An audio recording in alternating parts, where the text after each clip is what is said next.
If we need to go back to it, we'll have it. All right, we're now recording. So, folks, welcome again. We are certainly, as an organization, as a society, and as a nation, facing unprecedented times right now with a crisis that not many of us know exactly what lies in store with, but certainly our company stands in a unique position right now as we face this crisis.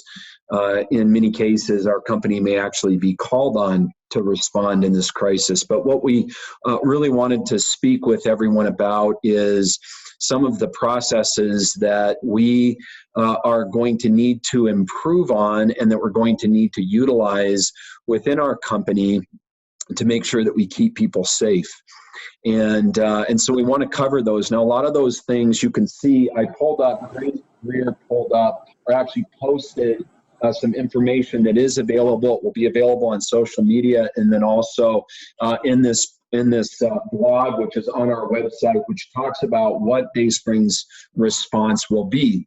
So there's a couple of changes that are really important that will be implemented tomorrow as we endeavor to keep not only each of you safe, but also our customers safe as well. Okay, and so some of these relate to the processes that we use, particularly with personal protective equipment and then also disinfection. So since over the past more than a week, we have had, actually it's been about 10 days, we have posted information around our buildings about steps that we can take to keep ourselves safe and to protect ourselves from infection. Some of those things include hand washing, making sure that we wash our hands regularly for at least 30 seconds. We have talked about things like minimizing contact, especially touching. And we've talked about disinfecting high-touch surfaces, but there's a few more steps that we need to take and make sure that we have implemented as of tomorrow consistently and across the board, okay?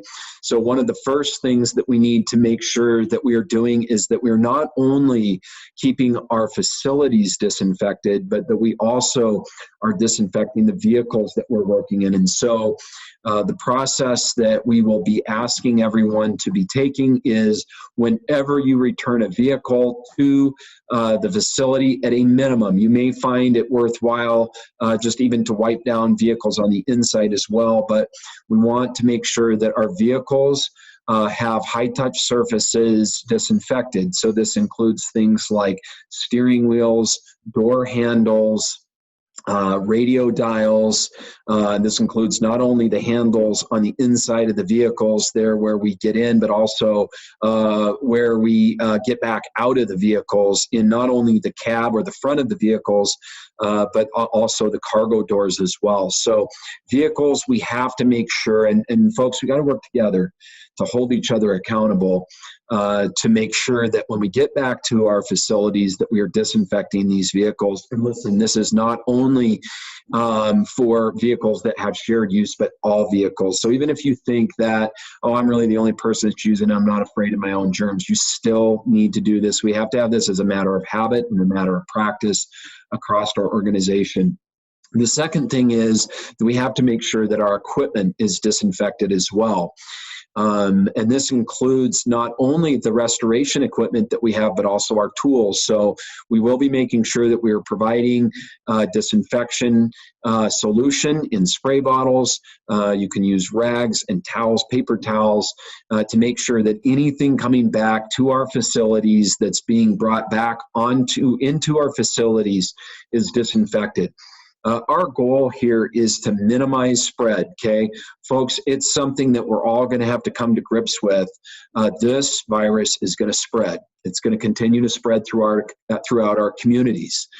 And it's going to be something that very likely a number of the people, if not even a majority of the people that we come in contact with are going to, at some point, start showing signs or symptoms of this. Now, certainly we hope that that's minimized, and it would be great if that did not happen, but the simple reality is that according to the experts, most of us are probably going to be exposed and are going to at some point start exhibiting the symptoms that come with coronavirus, or what's known as novel coronavirus, or COVID-19. And while this is certainly something that, again, we want to do everything that we can do to minimize, it's something that we're probably going to have to deal with. And we want to make sure that as we come into contact with this, and as this probably will impact some of us and our families, that we provide care and we provide support to each other in this time. Right now, one of the greatest things that we fear is the unknown. This is what we see across our entire society right now, is people are very afraid and fearful of the unknown. And as we continue to move forward, we want to encourage each other, to support each other, and to really be working with each other as we make it through this. While we face this unprecedented situation, we know this. As fellow human beings, we can do our best by providing a support network, and certainly that's what we want to be able to do as we interact together through this crisis. As we go through this, not only do we have to make sure that we are keeping our facilities, our equipment, our tools clean, and ourselves, but we also have to make sure that we keep ourselves protected. And so to that end, we will be, from this point forward, again, beginning tomorrow, we will be making sure that any of the sites that we're going to for our restoration projects, that our staff are protected. This means that we will be using suits. We will be going into our projects that we're working in more or less full personal protective equipment. Now, this may not mean that we're using full face respirators or PAPRs, air supplied units, but certainly at a minimum, we will have gloves, we will have Tyvek suits, and we will have either N95 dust masks or half face respirators. I'm grateful that we have in our organization people who have a lot of experience, and we will be looking to share the experience that we have, especially in the area of personal protective equipment, to make sure that we're doing this correctly and safely. One of the things that I want to encourage everyone with is that while there's a lot of fear, we have a job to do that we have to focus on. And I'm very grateful that in our company, while many people are completely closed down, we still have jobs in our company. And while many people may be fearful about the unknown, I do want to share a couple of pieces of perspective that I think are important as I talk to people across our industry. Okay, number one is in Montana, we're a little bit behind the curve in this crisis. We have a lot of friends. I have a lot of friends, and I'm sure many people who work with us who have friends in the restoration industry. We know a lot of companies are responding to this crisis, and they're able to do it safely. Frankly, the viruses and bacteria that we come into contact in almost every sewage remediation project or mold remediation project that we interact with probably is more dangerous or more serious than what we face now. Again, the reminder that we have is that in this COVID-19 crisis that we face as a nation, there's two really chief threats. One is that our healthcare systems, particularly amongst our elderly, would become overwhelmed in this crisis. Most of the folks that we have work in this company, most of our team members are not in an at-risk category. Number two thing is that with proper personal protective equipment, we can be safe.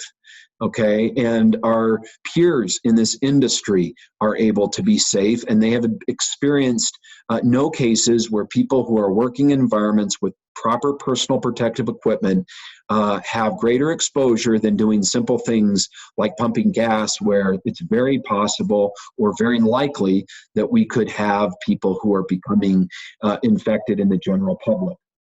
With that, I'm going to pause here for just a second and make sure. I see that we may have some people who are in a waiting room, and I'm just going to let them in. We had 4 people, so I'm sorry about that quick pause that we had to take there. So one of the statistics that I found most comforting about this is we're all familiar, of course, with Wuhan, China, which is the epicenter of this attack.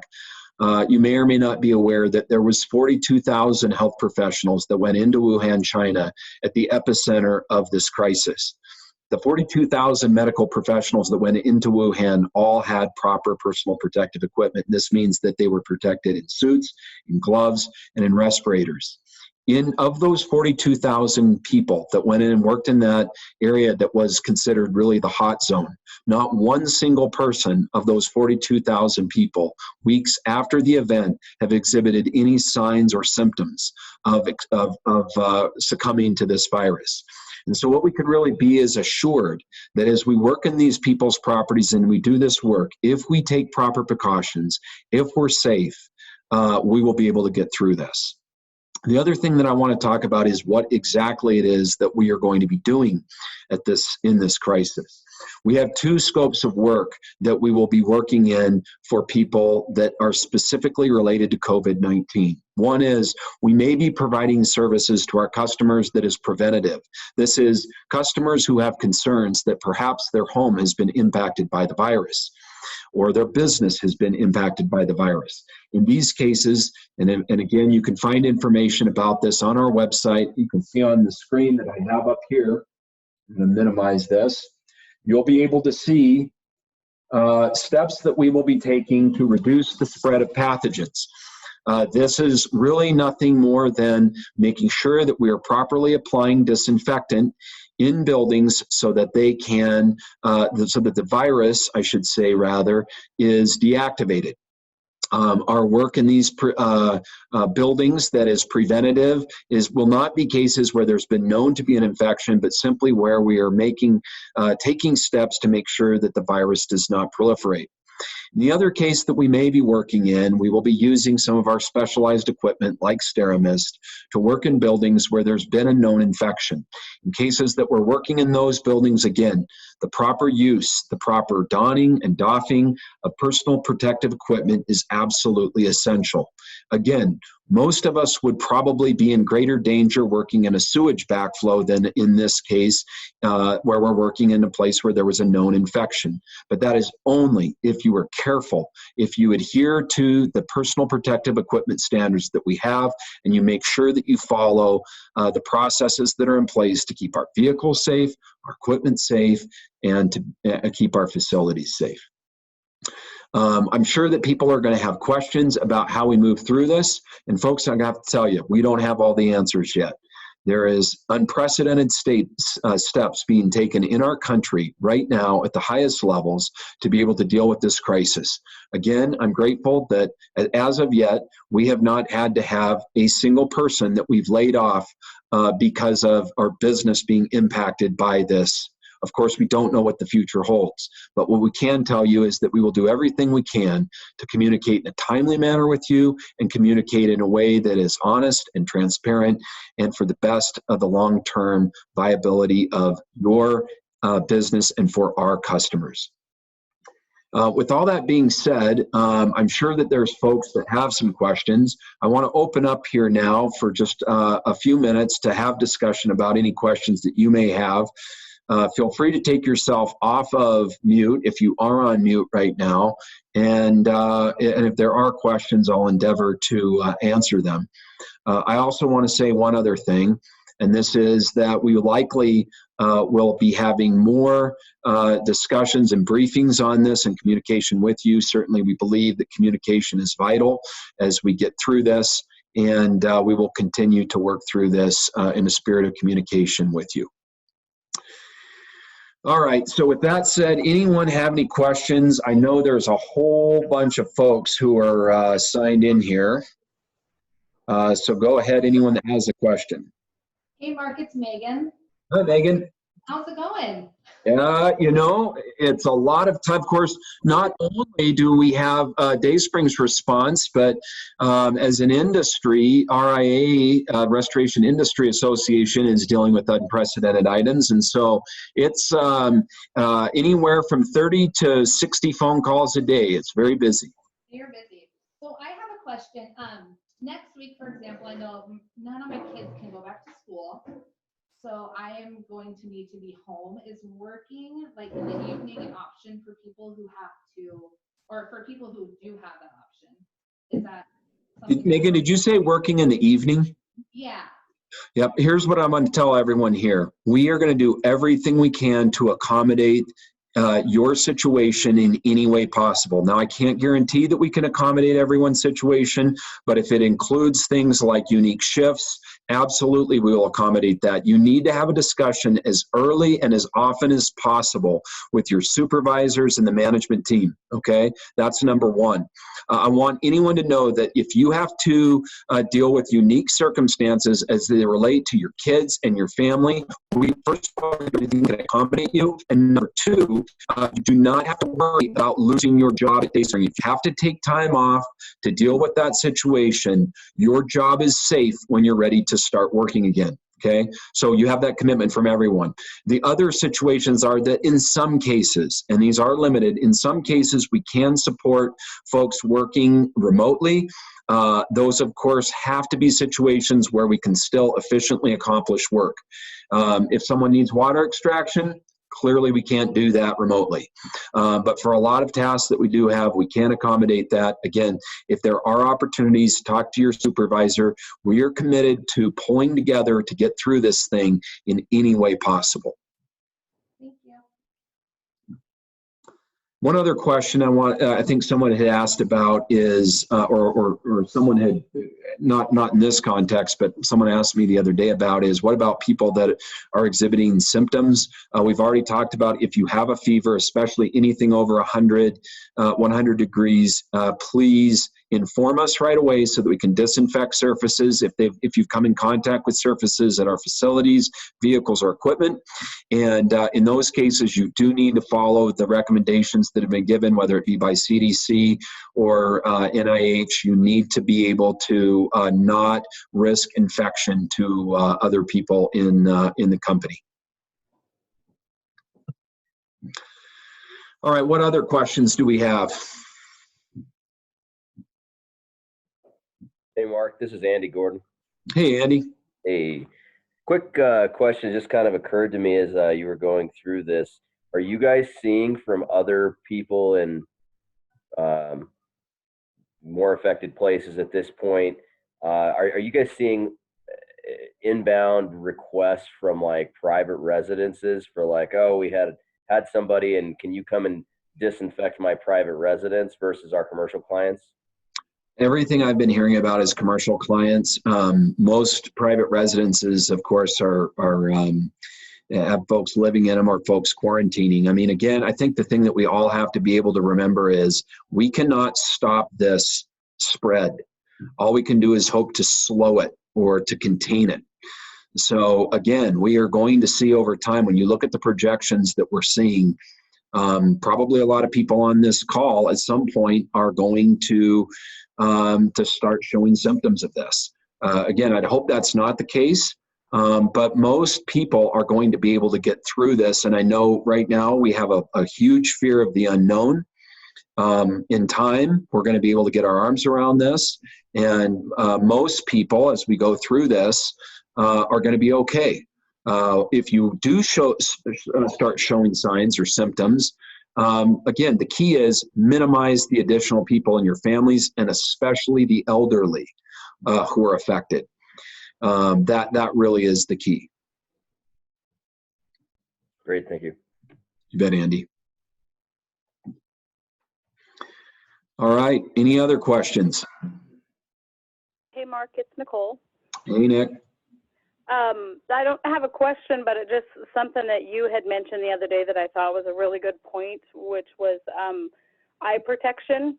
I'm assuming when we're out on these jobs in the PPE, some safety glasses would also be on that list of things you'd want to have.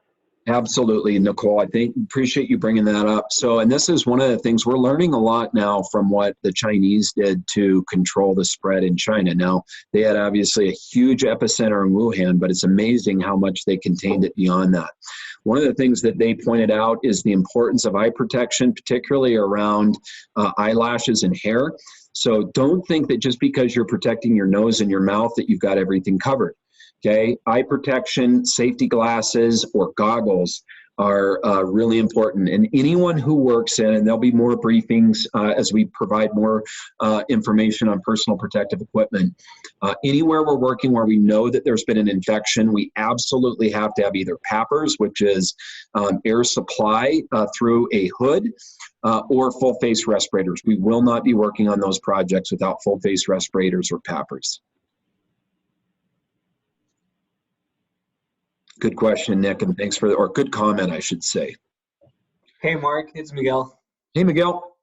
Hey, I got a question for you. I know I heard you and Ken talking about it, but when we're providing this new service, are we going to be training our guys before we send them out on these jobs? Yeah, so the training is not going to be anything beyond what we would consider. In fact, the cleaning that would be provided on this service would be much less than the sort of cleaning and detail that's required to pass a mold remediation. What is involved in this is our technicians who are properly equipped with personal protective equipment, cleaning high-touch surfaces with the application of a disinfectant. It's nothing more than that. So the training will be very, very basic. Of course, I should have one caveat beyond that. There will be the application in some of those cases of SteraMist, and absolutely anyone applying SteraMist will have to have proper training on SteraMist before they apply that. And we already have some folks who are doing that. Okay, thank you. You bet, Miguel. All right, any other questions? All right, if there's no other questions, folks, stay posted. Feel free to reach out. Again, if you guys have questions, reach out to us. We'll do the best we can. We don't have all the answers, but we're going to do the best we can to work through this crisis. We get through these crises together by pulling together and supporting each other. That's what makes this tenable, and that's what our commitment is to you. So thank you for being here on short notice. And again, any questions, don't hesitate to reach out. Thank you, folks.